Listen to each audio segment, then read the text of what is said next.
Ikaze nanone muri gahunda z'amakuru ndetse n'ibiganiro bitandukanye. Amakuru ni menshi cyane akomeje kugenda agaruka mu bitangazamakuru bitandukanye imbere mu Rwanda no hanze y'igihugu cy'u Rwanda, by'umwihariko mu karere k'ibiyaga bigari. Ndabasuhuza rero mbifuriza ibihe byiza bari muri Uganda, Repubulika Demokarasi ya Kongo, Burundi n'igihugu cya Tanzania, namwe mudukurikiye muri hakurya y'amazi magari by'umwihariko mu gihugu nka Leta Zunze Ubumwe za Amerika n'igihugu cya Canada.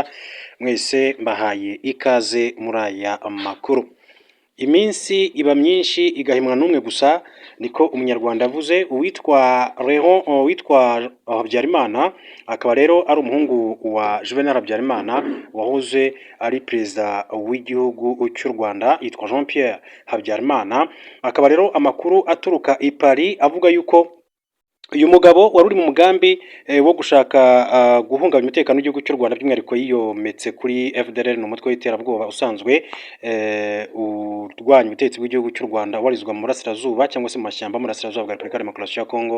Ibintu bitifashe neza. Reka mbanze mbabwire ko makuru mu buryo bw'incamake, mbere gato mbone kugaruka kuri iyi nkuru. Reka mbabwire ko muri Repubulika Demokarasi ya Kongo uwitwa Martin Fayulu udahuza na Tshisekedi yaburiye Evariste Ndayishimiye igihugu cy'u Burundi. Ni umunyapolitike Martin Fayulu utavuga rumwe n'ubutegetsi bwa Repubulika Demokarasi ya Kongo yaburiye perezida w'u Burundi Evariste Ndayishimiye ko adakwiye gukoresha amayeri ngo yitambike gahunda yo kurwanya umugambi wo guhindura itegeko nshinga ry'abanyekongo. Umugambi wo guhindura itegeko nshinga wateguwe n'ubutegetsi bwa Tshisekedi ushyigikirwa n'imitwe yombi y'inteko ishinga amategeko, ugamije ahanini kwemerera uyu mukuru w'igihugu kuyobora manda zirenga ebyiri. Bwana Martin Fayulu yatanze uyu muburo mu ijoro ryo ku itariki ya 3 Nyakanga 2026, nyuma yaho we n'abandi banyapolitike bashinze ihuriro ryitwa C64 rirwanya umugambi wo guhindura itegeko nshinga, bafashe icyemezo cyo gusubika imyigaragambyo bateganyaga mu cyumweru gitaha. Muri imyigaragambyo yari kubera imbere y'ingoro y'umukuru w'igihugu, abanyapolitiki batavuga rumwe na Tshisekedi bateganyaga kandi kumusaba kwegura bayisubitse nyuma yo gusabwa na Ndayishimiye ko bajya mu Burundi kuganira ku buryo ikibazo cyabo cyakemuka. Martin Fayulu yatangaje ko we na bagenzi be bahuriye muri ihuriro rya C64 bitabira ubutumire bwa Ndayishimiye kuri wa 4 Nyakanga, ku munsi watambutse ejo, kubera ko perezida w'u Burundi ari umuyobozi w'umuryango wa Afurika yunze ubumwe cyangwa se African Union. Uyu munyapolitike yavuze ko Ndayishimiye atagomba kwifashisha ubushuti afitanye na Tshisekedi mu gushyigikira umugambi wo guhindura itegeko nshinga rya RDC, amuteguza ko nazana imikino muri iki kibazo azabona ingaruka mu minsi iri imbere. Martin Fayulu yasobanuye ko imyigaragambyo ya C64 itahagaritswe kuko mu itangazo yashyize hanze yasobanuye ko yayimuriye tariki 22 Nyakanga. Ahamya ko ikibazo cyabo nikidakemurwa uko bikwiye we na bagenzi be bazasaba Tshisekedi kwegura. Ati sintekereza ko perezida Ndayishimiye atuzanaho imikino, niba ari umugambi bateguranye bivuze ko bazabona ingaruka, kubera ntitwahagaritse imyigaragambyo burundu, ntitwakuyeho imyigaragambyo, twayimuriye ku itariki 22 Nyakanga. Martin Fayulu yeruye ko abagize ihuriro rya C64 abereye umuyobozi batazigera bemera igitekerezo icyo ari cyo cyose gituma Tshisekedi arenza manda ebyiri ku butegetsi. Agaragaza ko uko byagenda kose RDC igomba kubona perezida mushya muri 2028. Tubaye nk'abahindura ingingo gato, mbabwire ko mu gihugu cya Kenya haravuga inkuru y'uko ishuri ribanza ryitwa Kariruni ryo mu gace ka Kitui mu majyepfo ya Kenya ryigagamo abanyeshuri bagera kuri 200, ubu risigayemo abanyeshuri 5 gusa. Ku munsi abanyamakuru barisuye nta n'inyoni yatambaga. Mu ishuri hari huzuyemo inka zirisha, ibitabo biri hirya no hino mu byumba by'amashuri, n'abanyeshuri 5 n'umwarimu umwe wabigishaga ntibari bahari. Intandaro y'iki kibazo yabaye ishyirwa mu bikorwa rya gahunda nshya y'uburezi bushingiye ku bushobozi CBE yatangiye muri 2017. Iyi gahunda yasabye amashuri kubaka laboratwari z'ubumenyi, kubona abarimu b'inzobere n'ibindi bikoresho, ibintu amashuri menshi cyane mu cyaro atabashije kugeraho. Umuhanga mu burezi yitwa Mark Kasioke yavuze ko kubura ibi bikorwa remezo biri gutuma abana bo mu cyaro babura amahirwe angana n'ay'abandi, ashimangira ko ibi biri kongera kandi ubusumbane mu burezi. Umwe mu banyeshuri witwa Maureen Misiwa w'imyaka 12, abanyamakuru basanze ari gusubira mu rugo nyuma yo kujya kwiga agasanga nta muntu umwe uhari. Yagize ati birambabaza kumara igihe kinini cyane gutya ntari kwiga mu gihe abandi banyeshuri bakomeje amasomo. Nyina Josephine Muwasya akaba rero yaravuze ko yamaze kwiheba ku bijyanye no gutegereza ubufasha bwa leta, akaba ari ugushaka uko yakwimurira umwana we ku rindi shuri. Ati numvaga leta izazana abandi barimu, ati n'ibikoresho ariko nta cyizere nkifite. Minisitiri w'uburezi wa Kenya Julius Ogama yavuze ko guhuza cyangwa se gufunga amashuri afite abanyeshuri bake ari ngombwa kugira ngo umutungo wa leta ukoreshwe neza. Agaragaza ko ishuri ribanza rikwiriye nibura abanyeshuri 45. Hanyuma rero reka mbabwire ko mu yandi makuru Iran yashyizeho ibihugu izaha umwihariko mu muhora wa Hormuz. Ambasaderi wa Iran mu Bushinwa yatangaje ko Ubushinwa n'ibindi bihugu by'inshuti bizajya bihabwa ubufasha bwihariye mu gihe kandi bitambutsa ubwato bwabyo mu nzira ya Hormuz. Uwitwa Abdurreza Rahimani Fazli akaba yaravuze ko hazashyirwaho uburyo bushya bwo kohereza Ubushinwa n'ibindi bihugu muri Hormuz bikozwe ku bufatanye na Oman. Iyi gahunda ya Iran ikubiyemo gushyiraho amahoro yishyuzwa ubwato bunyuzwa mu nzira ya Hormuz. Gushyiraho aya mafaranga ntibizaba binyuranyije n'amategeko mpuzamahanga agenga inyanja. Ibi yabivuze mu ijambo yavugiye mu nama mpuzamahanga y'amahoro World Peace Forum yabereye i Beijing ku itariki ya 4 Nyakanga. Reka tujye ku muhungu wa Juvenal Habyarimana nk'uko nabivuze mu ntangiriro z'aya makuru. Hanyuma rero nk'uko amakuru akomeza kugenda abishimangira, Minisitiri Dr Bizimana anyomoje umuhungu wa Habyarimana. Minisitiri w'ubumwe bw'abanyarwanda n'inshingano mboneragihugu Dr Bizimana Jean Damascene yanyomoje umuhungu wa Habyarimana Jean-Luc Habyarimana wayoboye igihugu cy'u Rwanda. Yavuze ko rero urukiko mpuzamahanga rwashyiriweho u Rwanda rutigeze kandi ruhamya ko jenoside yakorewe abatutsi yateguwe. Dr Bizimana yagaragaje ko ibivugwa na Jean-Luc Habyarimana ari ibinyoma byambaye ubusa kuko ICTR yemeje ko hadashobora kubaho jenoside hatabayeho umugambi wo gukora icyo cyaha cyangwa se hatabayeho kuyitegura. Mu byemezo bya byose ICTR yemeje ko jenoside yakorewe abatutsi yabaye mu Rwanda hari umugambi wo gutsemba abatutsi. Ingingo ya mbere Dr Bizimana yongeye kandi kwibutsa ni uko urukiko rwagaragaje ko hatabaho jenoside nta mugambi wo kuyikora wabayeho. Itegeko mpuzamahanga ku kurwanya jenoside ryo ku itariki ya 9 Ukuboza mu 1948 ntabwo ryavugaga neza ijambo gutegura, ariko ryakoreshaga kugambirira gukora jenoside. Ingingo yaryo ya kabiri Bizimana yerekana ko jenoside ikorwa igihe hari umugambi wo kwica itsinda runaka cyangwa se guteza ibikomere bikomeye ku mubiri cyangwa se mu mutwe ku bagize iryo tsinda, gushyira abagize iryo tsinda mu bihereho igamije kurimbura yaba burundu cyangwa se igice cyaryo, gufata ingamba zigamije kubuza iryo tsinda kubyara cyangwa se kwimura ku ngufu abana baryo bakajyanwa muri iri tsinda. Ibyo byose bikozwe bigamije kurimbura burundu cyangwa se igice itsinda runaka rishingiye ku bwenegihugu, ku bwoko, ku ibara ry'uruhu cyangwa se ku idini ryaryo.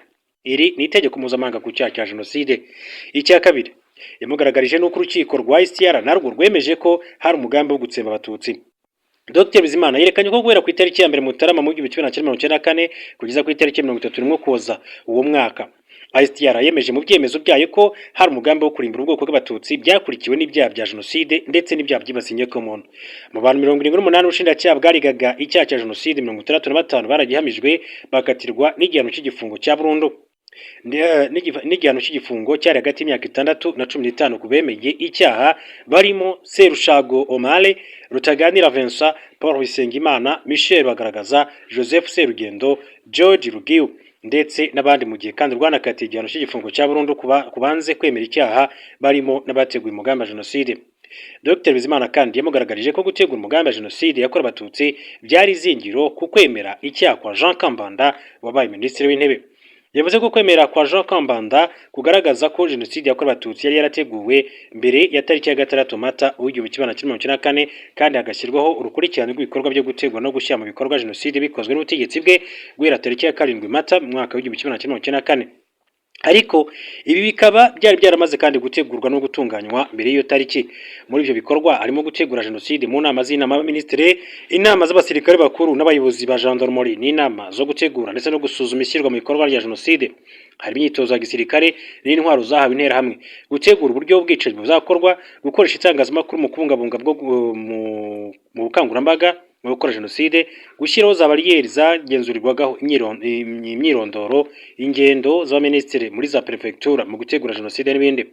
Yagaragaje ko mu gika cya 39 cy'umwanzuro w'urukiko ku rubanza rwa Jean Kambanda gutegura jenoside byemejwe muri amagambo bati: mbere ya tariki ya 6 Mata guverinoma yari yarateguye yaranatangiye kandi gutanga imyitozo ku gisirikare n'urubyiruko rwo muri MRND na CDR bafite umugambi wo kuzakubakoresha mu bwicanyi bwakurikiyeho. Bikomeza bigaragaza ko guverinoma y'inzibacyuho yakwirakwije intwaro mu bari bashyigikiye igenzura rya za bariyeri ryakorwaga n'abo mu nzego z'umutekano z'u Rwanda. n'interahamwe zari zaratoranyijwe muri Kigali n'ahandi mu gihugu nyuma y'itangazo ry'urupfu rwa Habyarimana Juvenal wari perezida w'u Rwanda. Icyo cyemezo kinerekana ko itangazamakuru ryakoreshejwe mu gushishikariza abahutu kwica abatutsi no gushishikariza abari bafite intwaro, ndetse akanagaragazwa ko hateguwe umugambi wo kumara abatutsi n'abahutu bazawitambika bakabigenderamo. Tariki ya 4 Nzeri w'igihumbi kimwe magana cyenda mirongo icyenda n'umunani, Jean Kambanda yakatiwe igihano cy'igifungo cya burundu kubera icyaha cya jenoside, gucura umugambi no gushishikariza rubanda gukora jenoside, ubufatanyacyaha mu cyaha cya jenoside n'ibyaha byibasiye inyokomuntu. Yongeyeho kandi ko uretse Jean Kambanda hari n'abandi bari muri guverinoma barimo minisitiri w'itumanaho Eliezer Niyitegeka n'uwahoze ari burugumesitiri wa komine Murambi Jean Baptiste Gatete bahamijwe ibyaha mu bujurire, icyaha cyo gucura umugambi wo gukora jenoside. Icya kane Dr Bizimana yerekanye ni ukuba icyaha cya jenoside yakorewe abatutsi ubwacyo cyarazirikanywe. Muri Kamena w'igihumbi kimwe magana cyenda mirongo icyenda na kane, impuguke za komisiyo y'umuryango w'abibumbye ziyobowe na Professeur René Dagny Segui nyuma y'iperereza bazakoze mu Rwanda mu gihumbi kimwe magana cyenda mirongo icyenda na kane zemeje ko habayeho gutegura jenoside yakorewe abatutsi. Yakomeje agira ati komisiyo yanzuye ko hari ibimenyetso byinshi bihamya ko igikorwa cya jenoside cyakorewe ubwoko bw'abatutsi gikozwe n'abantu b'abahutu ati bakoraga bafatanyije, babiteguye mu buryo buteguye neza, bufite gahunda kandi bukurikije uburyo buteguye neza, bityo rero kwemeza ko ari jenoside bigomba gukomeza kwemerwa ku bijyanye n'ibyakorewe abatutsi. Yanagaragaje kandi ko mu cyemezo cyo ku itariki ya 2 Nzeri mu gihumbi kimwe magana cyenda mirongo icyenda n'umunani mu rubanza rwa Kayezu Jean Paul hemejwe ko umugambi wo kurimbura abatutsi wari uhari. Aho ICTR yagize iti byagaragaye ko itsembatsemba ryabayeho mu Rwanda mu gihumbi kimwe magana cyenda mirongo icyenda na kane ryari rifite intego yihariye, kurimbura abatutsi batoranywaga by'umwihariko hagendeye ku kuba ari abo mu bwoko bw'abatutsi aho kuba barabarwanyi ba RPF. Ni jenoside yakozwe mu Rwanda mu gihumbi kimwe magana cyenda mirongo icyenda na kane ikorerwa abatutsi. Yanerekanye kandi ko muri Mutarama 2007 mu rubanza rwa Emmanuel Ndendabahizi wari minisitiri w'imari, ICTR yemeje ko mu Rwanda habayeho jenoside imwe hagati y'itariki ya 6 Mata na 17 Nyakanga w'igihumbi kimwe magana cyenda mirongo icyenda na kane. Jenoside yakozwe ntayihuriye n'intambara yari hagati y'ingabo za leta na RPA. Minisitiri Dr Bizimana asobanuye ko jenoside yakorewe abatutsi ntayihuriye n'urugamba rwo kubora igihugu rwahuje ingabo za leta FR ndetse n'ingabo za RPA. Yavuze ko nubwo Jean-Luc Habyarimana yabeshye ashaka guhuza jenoside yakorewe abatutsi n'intambara yahuje RPA n'ingabo za leta, nta huriro namba ry'ibyo bikorwa byombi kuko abatutsi bari kwicwa mu bice intambara itari kuberamo. ICTR yashyizeho umucyo mu rubanza rwa Kayezu aho yagaragaje ko jenoside yakorewe abatutsi yakorwaga kandi ko nubwo bisa n'ibyahuriranye ariko byari bifite imiterere itandukanye. Rwashimangiye ko jenoside yari yarateguwe na mbere mu bari mu ngabo za FARC n'indi mitwe igizwe n'abahutu, igashyirwa mu bikorwa n'abasivili barimo imitwe yitwaje intwaro n'abaturage basanzwe, kandi ko kuvuga ko yatewe n'amakimbirane yari ahari bidashobora kuba impamvu. Yaragaragaje ko ICTR mu rubanza rwa Karemera Edouard yemeje ko jenoside yakorewe abatutsi mu Rwanda idakwiye guhakanwa kuko ari igice cy'amateka y'isi. Dr Bizimana ashimangiye kandi ko akanama kanuni k'umutekano kemeje icyemezo cya ICTR mu mwanzuro wafashwe tariki ya 16 Mata 2014 ndetse n'ibihumbi 2050 aho yemeje ku mugaragaro jenoside yakorewe abatutsi, inasaba kandi ibihugu byose n'abantu ku giti cyabo gutihanganira bakanapfobya jenoside yakorewe abatutsi mu Rwanda mu gihumbi kimwe magana cyenda mirongo icyenda na kane. Yashimangiye kandi ko ibyo byose byemejwe n'ubutabera kandi byubahirije ihame rya res judicata, ni ukuvuga icyemezo ndakuka kidashobora kandi guhakanwa cyangwa se gukurwaho.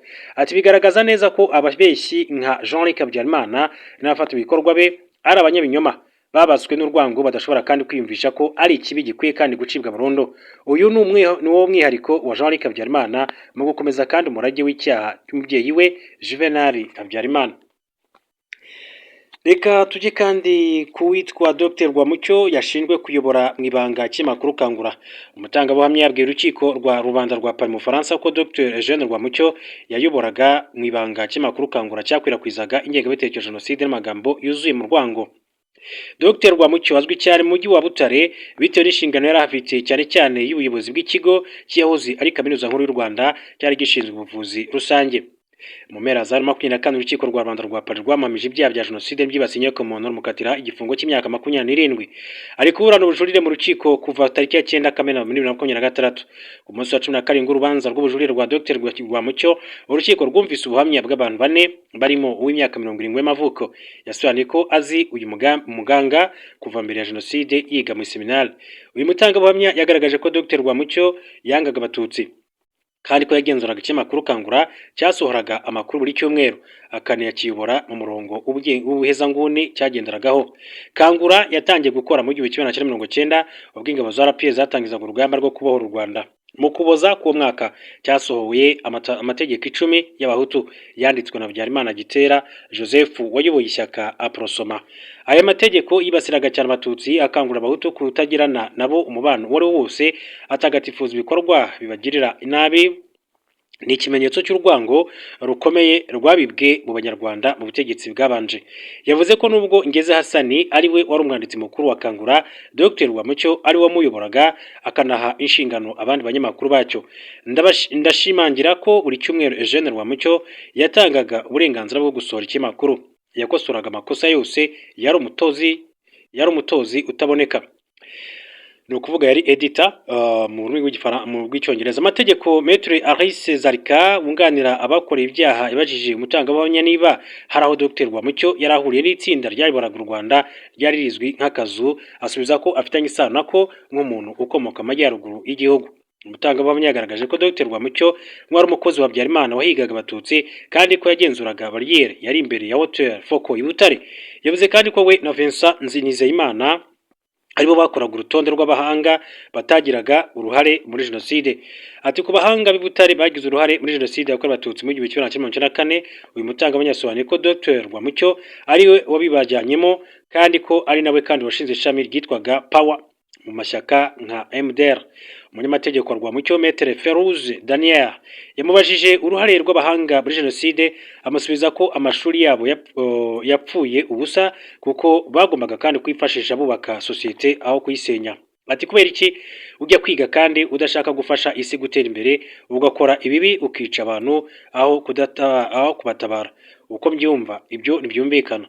Uyu mutangabuhamya yagaragaje ko Dr Rwamucyo yakaba yarihanye agasaba imbabazi hakiri kare. Yavuze ko urubanza nirurangira yiteze ko uyu muganga azicuza agasubira muri sosiyete agasaba imbabazi. Kwa rero ari byo byakomeje kugira bigaruka mu butabera ku munsi w'ejo mu gihugu cy'Ubufaransa i Paris. Hanyuma reka nsoreze kuri iyi nkuru mbabwira ko u Rwanda rwagiranye amasezerano na Tanzania yo gutumiza ibikomoka kuri peteroli. U Rwanda rwatenda intambwe mu gushaka uburyo ibikomoka kuri peteroli biboneka mu gihugu ku buryo buhoraho nyuma y'uko rusinyanye amasezerano na Tanzania yo gutumiza esansi na mazutu binyuze ku cyambu cya Tanga muri Tanzania. N'amasezerano yasinywe n'ikigo cy'u Rwanda gishinzwe iby'ingufu Rwanda National Energy Company ndetse na Gulf Black Petroleum Tanzania Limited GBP. Amasezerano aje mu gihe kandi mu Rwanda n'ahandi ku isi hakomeje kugaragara izamuka rikomeye ry'ibiciro bya lisansi na mazutu, ndetse na leta ikomeje kandi gushaka uko yakongera inzira zikoreshwa mu kutumiza ibyo bikomoka kuri peteroli hagamijwe kandi kugabanya ingaruka ziterwa n'ihungabana ry'isoko mpuzamahanga. Minisitiri w'Ubucuruzi n'Inganda yatangaje ko iki kigo cy'u Rwanda ndetse n'iki cya GBP cyo muri Tanzania bashyize umukono kuri amasezerano agamije gutuma ibikomoka kuri peteroli bitunganyijwe binyuzwa ku cyambu cya Tanga bikinjira mu Rwanda. N'amasezerano agaragazwa nk'intambwe yakongera imihora igihugu gikoresha aho kutishingikiriza ku nzira imwe cyangwa se nke. Bikurikira amasezerano u Rwanda kandi uretse gusinya na Kenya ku itariki 29/2026 nayo kandi ajyanye no gutumiza ibikomoka kuri peteroli binyuze ku cyambu cya Mombasa. Amasezerano agamije kandi gufasha u Rwanda kubona ububiko, ubwikorezi n'imiyoboro ya peteroli muri Kenya. Ayo masezerano ashyiraho kandi uburyo bwa leta ku yindi mu gutumiza peteroli. Bikaba byitezwe ko bizafasha kandi u Rwanda kongera umutekano w'ibikomoka kuri peteroli, kugabanya inzitizi mu bwikorezi ndetse no gutuma ibitumizwa ryabo riba riteganyijwe neza. U Rwanda nk'igihugu kidakora ku nyanja rutumiza ibikomoka kuri peteroli byose binyuze ku butaka, ahanini rukoresheje ibyambu bibiri cya Dar es Salaam ndetse muri Tanzania na Mombasa mu gihugu cya Kenya. Ubufatanye bushya bwa GBP kunyura ku cyambu cya Tanga busobanuye ko u Rwanda rukomeje kwagura amahitamo yarwo, mu gihe Mombasa ifasha mu muhora wa ruguru. Tanga na Dar es Salaam bishimangira uruhare rwa Tanzania mu gutuma u Rwanda kandi rubona lisansi na mazutu bitanyuze mu nzira imwe gusa.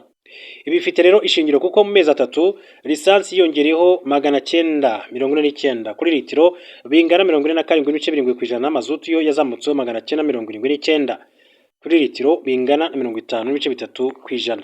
Reka mashimire mbifuriza gukomeza kugira ibihe byiza.